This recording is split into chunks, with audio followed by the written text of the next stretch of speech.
Hello everyone, and welcome to another episode of the Daily Gwei Refuel, where I recap the latest news in the Ethereum ecosystem. I'm your host, Anthony Sassano, and today's the 28th of July, 2023. Alright everyone, let's get into it. So we're back into it after being away for 3 days at that conference in Sydney. I had a lot of fun, so I'm going to, spend the next few minutes just recapping my time there, things that I learned, people I spoke to, as well as obviously going through the news from the last 3 days. And there is actually a lot to go through. You can see from my tabs here. So I'm going to assume this episode is going to run longer than 30 minutes, but you've been starved for a refuel. So let's just get into it. So I put out this tweet today basically saying that, nothing gives me more joy than being an Ethereum educator. Honestly, whenever I talk to people about Ethereum and they're genuinely interested in what I have to say, especially face to face, obviously it's different in front of a camera doing the refuel, things like that, and on Discord as well, and Twitter, but face to face is just a different experience. And it honestly is an amazing feeling just having people actually interested in what I have to say, being excited about what I'm talking about, because it is really my bread and butter. It's really my life, Ethereum, right? So, I spoke to a bunch of people at the conference, and I actually, on the conference day on Wednesday, I ended the event. I was the last kind of a panelist, I guess you could call it, and I was talking about just Ethereum generally and the merge, things like that.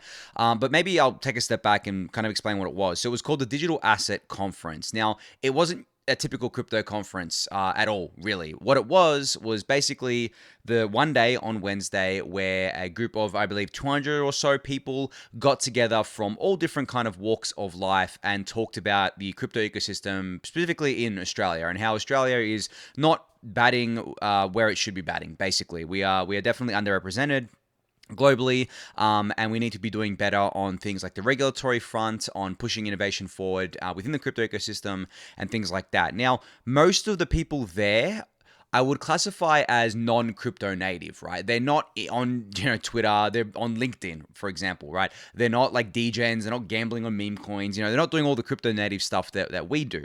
What they're doing is they're bridging the old kind of TradFi world into the new crypto world. So they're building applications using, crypto technology, using blockchain technology that enable the use cases of, things that we don't really think about, like supply chain, for example. There were some bankers there talking about the stablecoin pilot programs that they did, the CBDC stuff, right? The NAB did a stablecoin pilot. I'm sure I think I've spoken about it on the refuel before. NAB is the National Australia Bank, so the big one of the big four banks in Australia. So there was a bunch of that going on. So definitely not a crypto native crowd, but it was extremely interesting for me to get a view into this world, because I really don't get exposed to this because I am a crypto native and I'm just involved with everything got to do with crypto native stuff every day. I don't usually get exposed to this sorts of stuff, and vice versa. These people don't necessarily get exposed to the things that I talk about every day on the refuel, right? They're not worried about the Ethereum core protocol updates or layer 2s or anything like that. What they're worried about is solving issues for businesses that they're involved with, right? Whether it's supply chain issues, identity issues, stuff like that. And I spoke to a lot of people about this, and I spoke to people about regulation. I actually met a fair few people that were fans of the Daily Gwei that actually aren't, working in crypto. They actually work in the regulatory space or for the government or otherwise. And I'm like, oh, wow, that's actually really cool. I felt like it was really cool to know that my voice has reached to those kinds of people, and it was like we were in full alignment about everything basically as well. Whenever I talk to these people, and it was a mix, right? Like I say bankers, there's regulators, there's people working at different corporations. It was a very varied mix. There were crypto natives there. There were actually a fair few of them, which was nice, and people that I had met before and talked with before, and obviously people that listen to the Daily Gwei. But generally it was non-crypto native. So the whole day was just talks. It was more of a conversational thing where there'd be like panelists on the stage, and then people would be able to ask questions while the panel was going on. From the, crowd, so to speak. So it was a back and forth, and you had breaks in between where you could mingle and things like that. So that was the actual conference day. Then there was the dinner on Thursday night, which is basically just a really well put together dinner at a really nice venue where people could just do some more networking and some more socializing. And that was probably the highlight for me, to be honest, because I managed to sit on a table. There was no kind of allotted seating. You would just sit wherever you want, right? So I managed to sit on a table with mostly crypto natives, and we basically just kind of talked about Ethereum all night, which was obviously super exciting for me. But everyone on that table was just awesome. We're having great conversations, and I really loved interacting with everyone there. And actually, I told this story in the Daily Gwei Discord channel, but there was a top 50 kind of countdown that they did, where they basically did a top 50 people in Australia making the most impact in crypto. And someone told me that I was the top 5, right? And I'm like, oh, okay, top 5. That's pretty cool. And then so it counted down, right? It counted down, got to the top 5. So what ended up happening is that they did the top 45, well, the first 45, they just ran it in the background. It was like a presentation up on the screens, and then it counted down to the top 5, and then they did a top 5 reading out live. So I was like, okay, well, now it's, my time to shine, so to speak. So they go through the top 5, right? 5's not me, 4's not me, 3's not me, 2's not me, and I'm like, wow, holy crap, like, am I number 1? Like, this is weird. I mean, it was, as I said, it's a different crowd, right? It's not the crypto native crowd, and obviously the list is catered to that. But I was like, oh my God, I'm number 1. So I'm sitting there, and I'm just like, a bit nervous. I'm like, oh my God, this is pretty cool. And then number 1 pops up. And of course, it's not me, right? I wasn't even in the top 50, which is funny, but number 1 wasn't me. But what made it amazing was that it wasn't just not me, it was the chairman of ASIC, which is the Australian Securities Investments Commission, aka the SEC of Australia. So I basically got rugged by the Aussie Gary Gensler, which I found hilarious. And my table, who, as I said, were crypto natives, we all found it hilarious, and it was just became a big joke.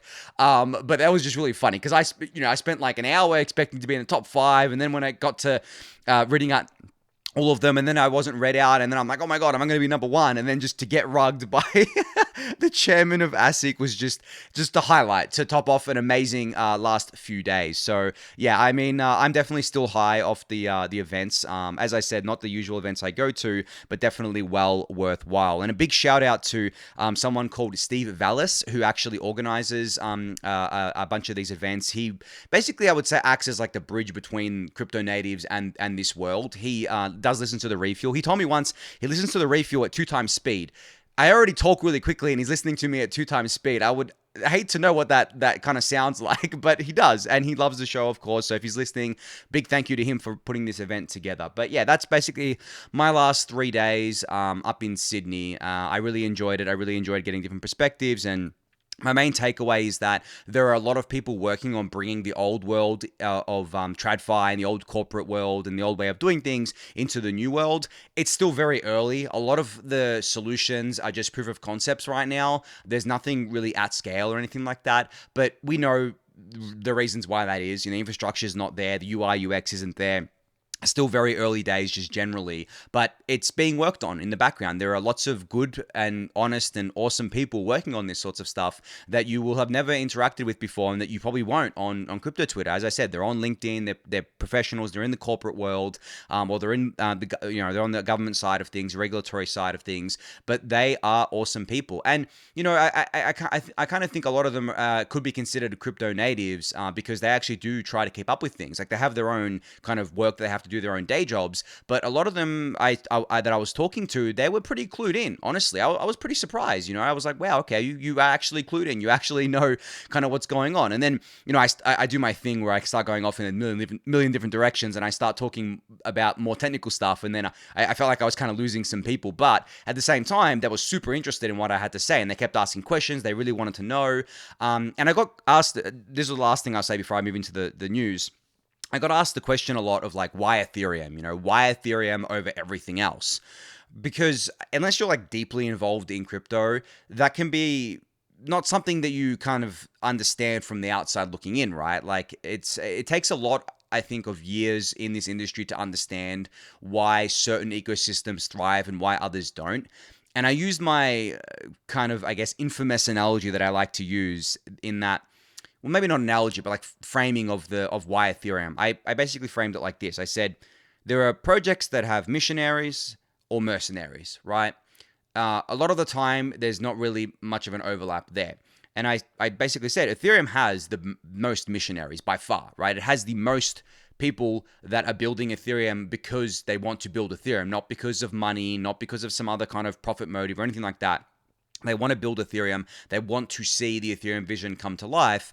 And a lot of these people could get paid so much more working elsewhere, but they don't, because that is just not something that they would want to work on. And I said that also Ethereum is a massive nerd snipe, which means it has the hardest problems to solve, so it gets the smartest people into the ecosystem, and it's just so broad. It doesn't have the best tech, right? I mean, Ethereum layer 1 obviously doesn't have the best tech, but that doesn't matter. That's not what it's about. So I kind of framed it in that lens, but I did talk more about it, but I'm not going to continue because I want to get to this other stuff that happened over the last 3 days. But I mean, for anyone who's listened to the refuel for a while, you'll know exactly what I was saying to them. But it felt genuinely awesome. One of the best feelings ever, honestly, to talk to people and have them be genuinely interested. Because as I said, I know you guys are interested. You listen to the refuel every day. I know that you're interested when I'm talking to you in the Discord channel, but it's not face to face, right? Like I can't see your facial expressions. I can't see when I say something that I think is really cool. If you think it's really cool, like your face lights up or something. I don't see that. So for me to go out there and talk to people, it's just a very different way of doing kind of like education and getting that immediate feedback. Which honestly, yeah, it's the best feeling in the world, and I'm very lucky to be able to do that and be able to do that as a, I guess, full-time thing. Anyway, moving on from that onto the news from the last 3 days. So let's start off with some regulatory news, because we had some big regulatory news. So there was this bill that basically advanced in, I guess, like the US House here. So you can see here Jake Shavinsky tweeting, the Financial Services Committee just advanced the Fit for the 21st Century Act by a vote of 35 to 15, including significant support from Democratic members. This sends a strong bipartisan message in favor of reasonable regulation for digital assets. So the headline here really is that bipartisan support. So I believe all of the Republicans voted in favor, and 6 Democrats voted in favor, which was awesome to see. So the 15 no's, I believe, were Democrats. Now, obviously, we know that Democrats in the US have traditionally been anti-crypto to an extent, at least not all of them, but the loud ones, Gary Gensler, Elizabeth Warren, even Biden to an extent, right? But seeing this bipartisan kind of support go through here is really great, and I think that it's not obviously probably close to becoming law, but this is the first step. It goes through this. I mean, I'm not up to speed on exactly what the next steps are from here, but it goes through this. I believe it goes to potentially the House next to vote on it, and then it goes to the Senate or something like that. Then it becomes law.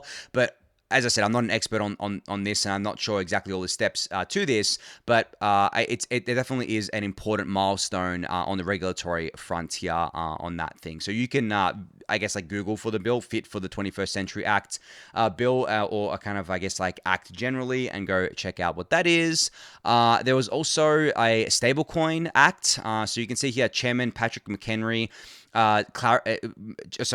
There was the Financial Services Committee saying, Chairman Patrick McHenry's clarity for Payment Stablecoins Act passes the Financial Services Committee with bipartisan support. After 15 months of bipartisan collaboration, this landmark legislation is one step closer to becoming law. So another act that was passed through the Financial Services Committee, which is great to see. So as I said, that I believe goes on to the House next to be debated on and voted on there as well. So yeah, 2 pretty big pieces of positive regulatory news over the last 3 days in the US specifically, which is great to see.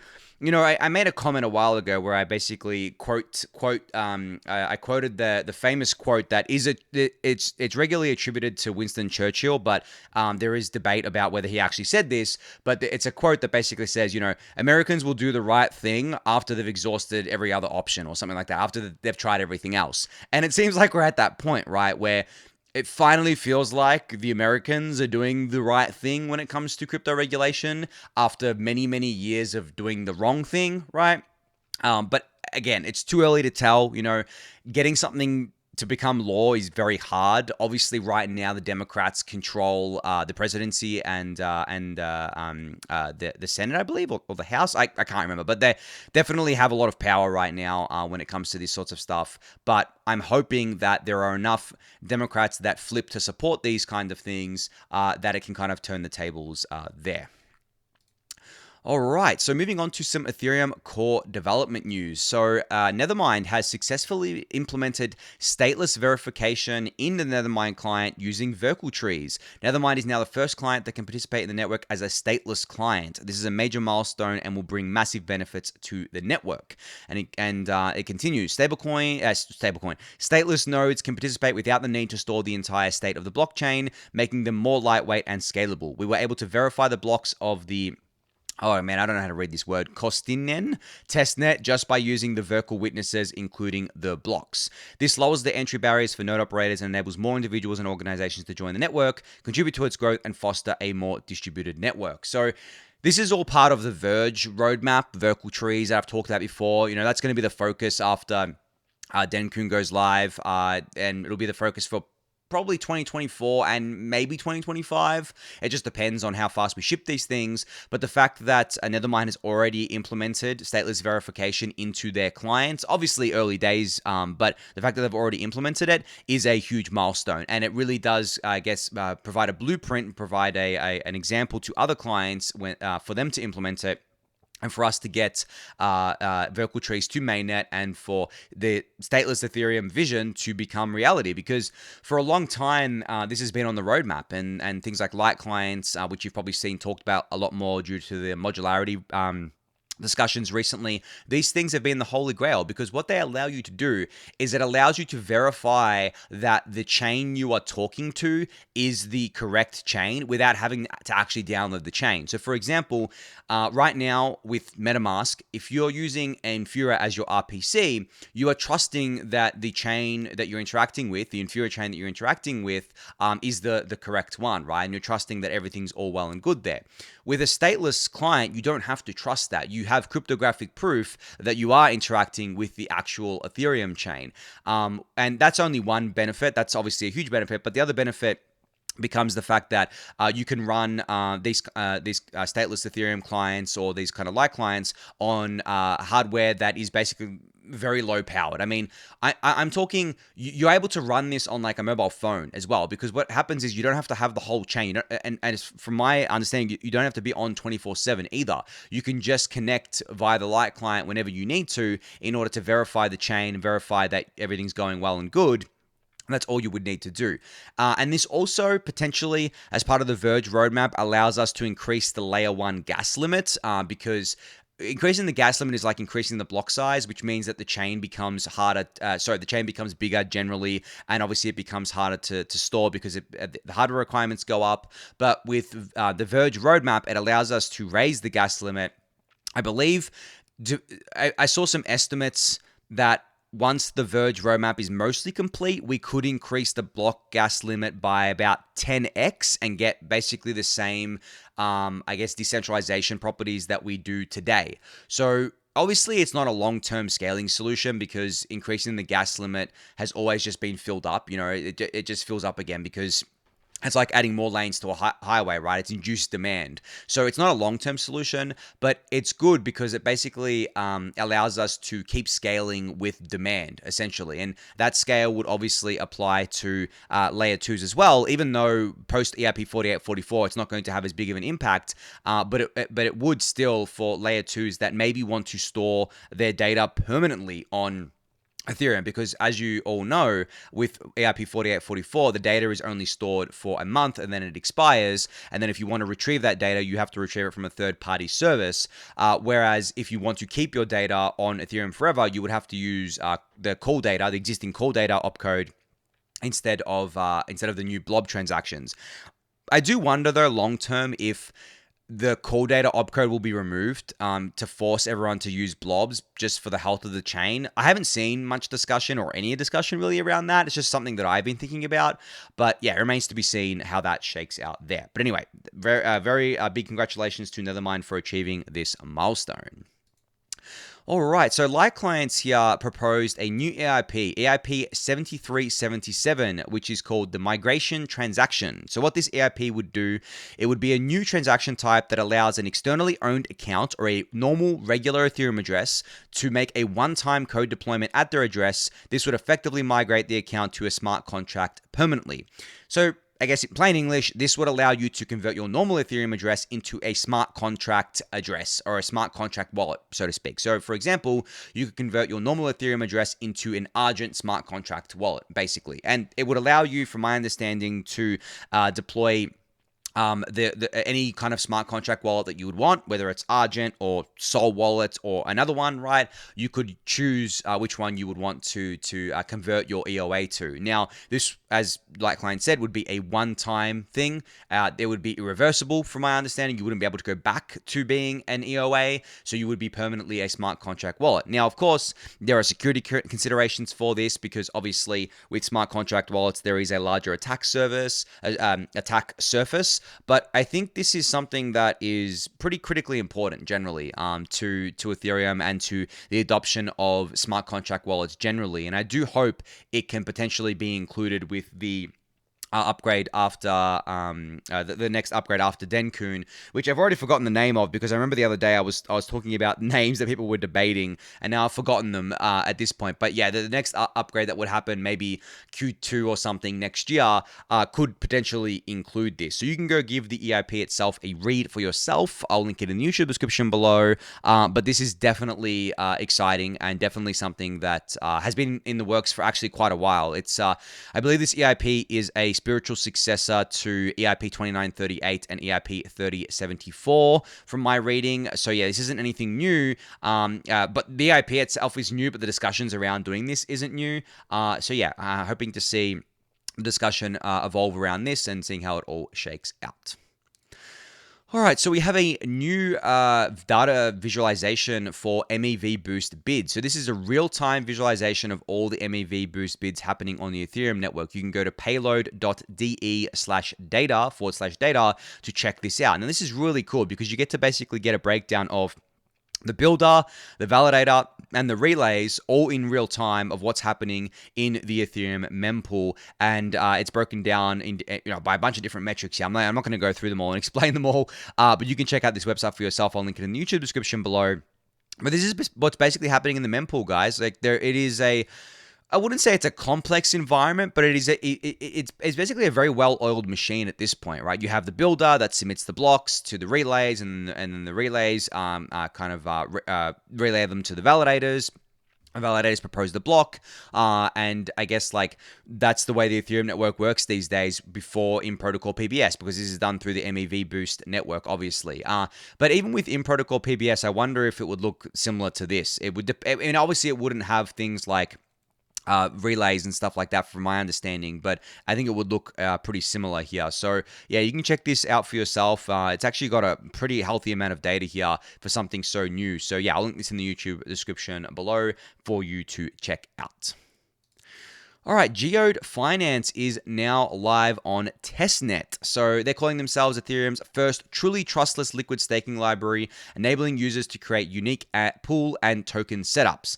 So what Geode Finance is a new Ethereum staking protocol, or LST protocol, that allows anyone to create their own, like LST, so to speak, or their own pool, and they can change the properties of the pools and kind of modify it, make them private or public or anything like that.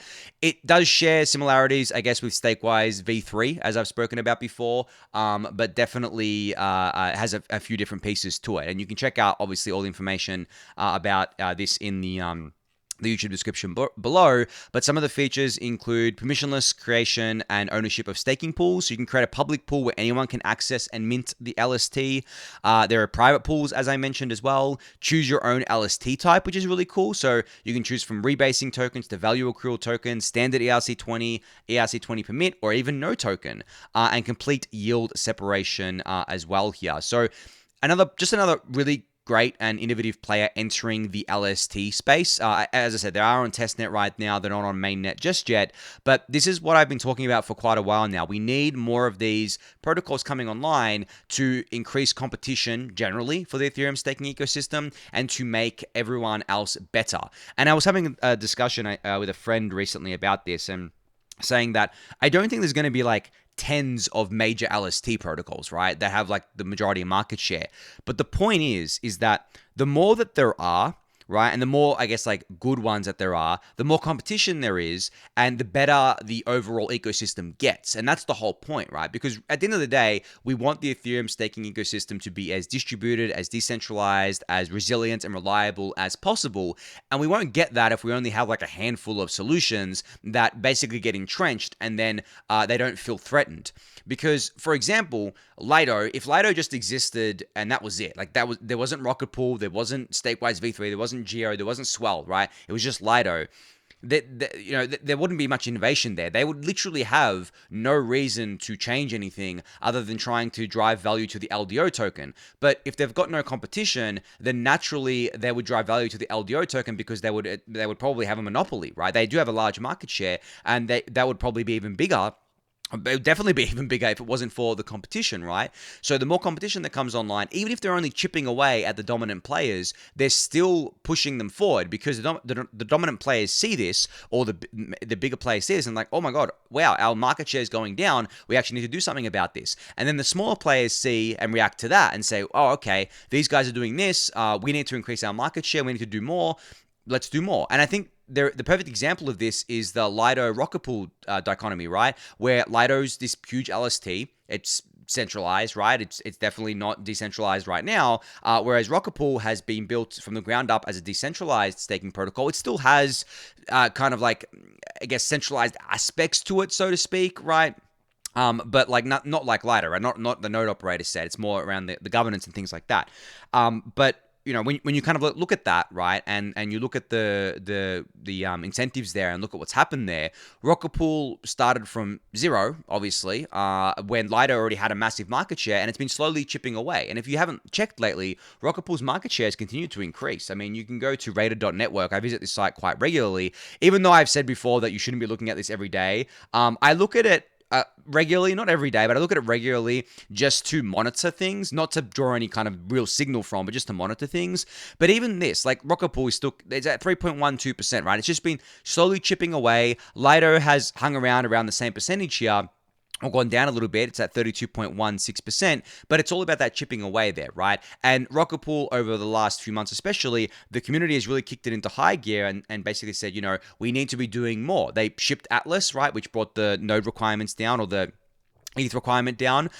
They're redirecting the ODAO rewards to the PDAO now to do more incentive campaigns. They're doing a lot more business development and marketing from what I've seen as well. So it's great to see that. I don't know if it was my advice that triggered that, because I mean, I've been talking about it for a little while now, but it's great to see them doing that regardless of the reason why. So I think that's a clear kind of example of what I'm talking about when it comes to more competition, better it is for everyone, even if it's competition that you consider to be a small a small player. Small players can become big players. And I've talked about why I believe Lido is so dominant before. I do believe that if we had withdrawals enabled from like even 18 months ago, Lido's dominance wouldn't be as big as it is, because the simple example is that a lot of stake got puked during the unwind, and STETH ended up trading at like 0.91 or something like that. And then by the time withdrawals were enabled, STETH was back at fair value, so there was no ARB to be had with the beacon chain. Whereas if withdrawals were live, I reckon there would have been a lot of stake withdrawn from Lido because people were ARBing that spread, right? So that's the kind of like entrenchment of LSTs that can happen. And that's again why we need more LSTs online as well. But anyway, I'm not here to bash Lido or anything like that. I'm just using them as obvious examples, right? So yeah, just great to see Geode live on testnet. They do have like a when mainnet section here. So soon, I guess. So soon is soon. I'll keep you guys updated on when their mainnet goes live. All right, so I'm not sure if you guys have noticed this trend lately. I think you have, of L1s or alt L1s or side chains, I guess, migrating to L2s. And the latest one to do that is something called Palm Network. Now, Palm Network is a layer 1 network, essentially, or a sidechain, I guess, whatever you want to call it, that was spun up by Consensus to be a network for NFTs. I remember when they spun this up, I'm thinking to myself, why is this a layer 1? Why is this a sidechain? Why is this not a layer 2? And of course, I think at the time, the kind of software wasn't there yet for it to be really easy for them to be an L2 instead of an L1, but now it is. and they're now using Polygon's their technology to migrate. They're migrating to a Polygon Supernet to basically become an L2 on Ethereum. So settle on Ethereum, I believe, probably storing their data off chain, not on Ethereum, because it would be too expensive for them. But this just continues the trend of these L1s or side chains becoming L2s. And I mean, I spoke about Celo the other day. They're doing it. There's a few more actually. I've been posting them in the other chains channel and the Discord channel just to keep track of them. I saw that Pancake Swap is migrating to zk Sync Error. Well, I mean, I guess like they're deploying on there. They're not leaving. They're not leaving BSC. There's also a few other ones. I'm just scrolling through here just to go back on them. But there's been a few other ones that I've posted in there that are kind of coming along, and I expect that trend to accelerate and continue. And it's funny that I said this. You know, how long ago did I say? I don't remember. It could even be 12 to 18 months or something, where I said that I believe a lot of these L1s are going to become L2s, and it's just playing out before our eyes. And even I'm a little bit surprised by it, because I give these predictions and I'm like, you know what? Like, I have conviction here. I have a belief that this is going to happen, but you know, the chances of it happening can sometimes be really small. And I do believe there are certain L1s out there that will never become an L2. I mean, Cardano, for example, is never becoming an L2. Charles's ego wouldn't let him do that. Solana, I don't think so, because as I've said before, Solana is trying to do something different, and what they're trying to do really only works as an L1. So I don't believe that would happen. Avalanche, probably not. Phantom, maybe, but again, okay. So I should take a step back here. I'm speculating out in the open here. These things becoming an L2 doesn't automatically make them a good thing, right? It doesn't make them not a ghost chain anymore, because a lot of these things are ghost chains. A lot of these things aren't actually getting much use, and what they'll do is they'll pivot to an L2 thinking that will get them use, and maybe it will during the bull market, because maybe we get like an L2 narrative or something like that, but generally, I think that the leaders in the L2 space, the natural L2s, I like to call them, like the Arbitrums and the Optimisms and others, will definitely be the dominant players for the foreseeable future. But it'll be very interesting to see if something converts from an L1 to an L2 and then becomes a dominant player as an L2. That will accelerate the migration even more. And that will accelerate not only the migration from L1 to L2, but also the capital as well, because we may see L1s just not getting the funding that they once had because everyone's funding L2s instead. So yeah, it remains to be seen what happens there. But yeah, great to see that Palm Network is migrating to an L2 powered by Polygon. All right, the Intmax team has released a new blog post detailing something called Intmax 2, which is a powerful algorithm to make a completely stateless zk rollup. So this is pretty cool. My ad blocker is complaining about this Medium link for some reason, but I'm going to Medium here. So this is a Medium blog post all about what this is. And just a disclosure, I'm an investor in Intmax, and I've talked about them before and about how they're trying to build kind of innovative hybrid solutions for layer 2s, right, for zk rollups. They wanted to build a hybrid rollup that was both an optimistic and a zk rollup, and now with this this algorithm Intmax 2, they're trying to build a completely stateless zk rollup, which is very cool. And I talked about stateless before when I was talking about Nethermind building a stateless client here, so I'm not going to go over all the benefits again, but you can read the blog post for yourself to check this out and learn what this is all about. But the innovation, guys, on the L2 front right now is just insane, honestly. Like, I've lost track of it, to be honest. I mean, I try my hardest to keep up with things. I think even L2 Beat, which has been my go-to website to keep track of these things, has lost track of things. But they also still have a very extensive library of knowledge on all of these L2s. So I'd rather not be aware of something and then only be aware of it once there's actually kind of like stuff that I can read about it, once it's listed on an L2 beat. But yeah, the innovation is just crazy right now. I think we've all lost track of it, which is a good thing. It's a good sign. But you can go read this blog post from Intmax all about Intmax 2. All right, so Gitcoin's public goods network is now live on mainnet and open for building. So I talked about this, I don't know if it was on Monday or last week, but the Public Goods Network is a OP chain built on the OP stack and all about public goods. Obviously, it's in the name, right? They're trying to basically build an ecosystem around public goods, the Gitcoins of the world, GiveEth, Nouns, stuff like that, and bringing it to the L2 environments, obviously for those cheaper fees, faster transactions, and better coordination there, because this is basically their home. And what's awesome about this is that it lives on Ethereum, right? Like at the end of the day, these L2s, they all live on Ethereum. They're all compatible with Ethereum. You can bridge in really easily. You inherit the Ethereum ecosystem and community, and everyone kind of like can check it out relatively easily. And I think obviously Ethereum is all about public goods funding. It's what I'm about too. And I haven't actually played around with this yet, because I believe I was in Sydney when this happened and I didn't have access to any wallets. So I will be playing around with this on the weekend. Actually, speaking of the weekend, tomorrow, Saturday, there's going to be another podcast with Eric Connor, finally. It's been a month since the last one. A lot to talk about. Haven't recorded it yet. I rugged him today and I said, can we do it tomorrow? So we're going to record it tomorrow, and it'll be live tomorrow for you guys, tomorrow morning US time, same time as the refuel goes out. But yeah, just an aside there. But yeah, I'll be playing around with the Public Goods Network over the weekend. You guys can play around with it. As I said, it is live on mainnet.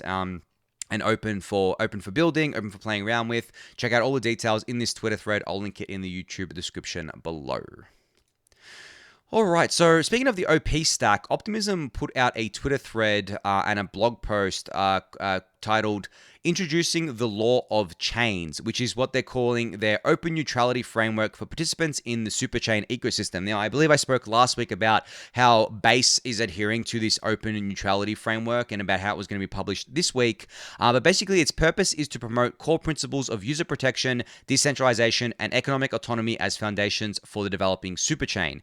From my reading and my understanding, this is basically saying that the superchain is opt-in. If you're building on the OP stack, you don't have to be part of the superchain, but there are incentives and reasons why you should be part of the superchain, right? And they kind of outline these here. They say, we believe the law of chains will enable the superchain to ensure block space remains homogeneous, neutral, and open, benefit from constant improvement, and enable better and more available infrastructure. So, as I said, it's basically saying that you don't have to be part of the superchain as an OP stack layer 2. You can opt to not be, but it's in your interest. It's much more in your interest to be part of the superchain, which I think is a good way of going about it, because it still basically gives people or gives teams the autonomy and the ability to not give up that sovereignty, or I guess like not give up that control. But if they do want to cede a little bit of sovereignty and do want to cede a little bit of control over things to benefit the collective, which is what Optimism is all about, right? They are literally called the Optimism Collective here on their Mirror page. Then joining the superchain is the way to go. So you can read the Twitter thread and blog post, which I'll link in the YouTube description below. But I think this is a really cool experiment, because it is an experiment, right? This is not something that has been tried before. I think that it's an experiment in human coordination as much as it is in economic incentives. And at the end of the day, I think the Optimism ecosystem is all about experimenting with these sorts of things. So it's great to see them leading the charge on this front. All right, so some DeFi updates to run through to finish us off today. So Ethena has announced a partnership with Synthetix. So they say here in the blog post that Ethena will be using Synthetix.